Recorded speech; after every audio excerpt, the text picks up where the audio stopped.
When do we stop letting our curiosity guide us? A few days ago, my friends and I went to a cafe where you can paint too for Valentine's Day. This year, I wanted to try as many things as possible, especially things that could allow me to be more creative, and the painting was one of those things on my list. So I was very excited, but if I'm being honest, I know nothing about painting, but it's one of those things that has always caught my attention and has always seemed captivating and something that I would like to do, because I find it simply amazing how artists can turn simple paint into masterpieces, you know? And then I was very curious to know if I could do something, and my inner child said that she could paint the sunset somehow, even if we know nothing about painting technique. There was just something so special about doing that, and the moment I was sitting in front of the canvas and I was looking at it, for some reason it was not scary, it was inviting. I had this sudden sensation of the canvas inviting me to explore it and turn it into something beautiful. And then the moment I held the wash brush, I looked up the name for it, I didn't know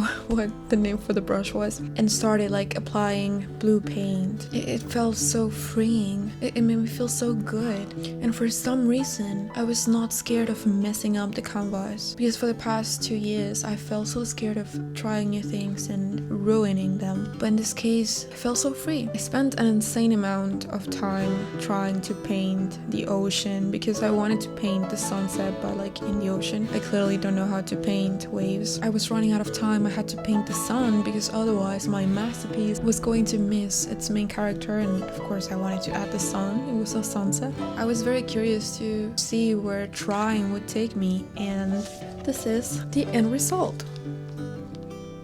I completely loved the sky. As I said, I don't know how to paint waves. My inner child was right. She could paint the sunset. Of course, we could still improve this area, but I look at it now and I feel very happy. If you're a professional painter, you'll end me in less than 5 minutes. It looks so cute, it looks so pretty, and I'm very proud of myself for trying. When I was about to start painting, I was like, okay, maybe I should not try to paint the sunset. Maybe I should try to go for something safer, you know, like look up something on Pinterest and just copy it. But this came out of my head. I looked at a photo I took in Vancouver of the sunset. Vancouver sunset became one of my favorites, and even here, like, I added blue, yellow, and then here I added purple because I saw purple in the photo and I was like, this is risky, I could ruin this by adding purple, but in the end it looks so good. Like, I was curious enough to see if I could, and I did. I painted and it looked so pretty. That just left me thinking about when was the moment we stopped letting this curiosity guide us. I think the moment was when we learned to be scared. Have you watched those videos of little kids that are looking at spiders or snakes and they want to touch them?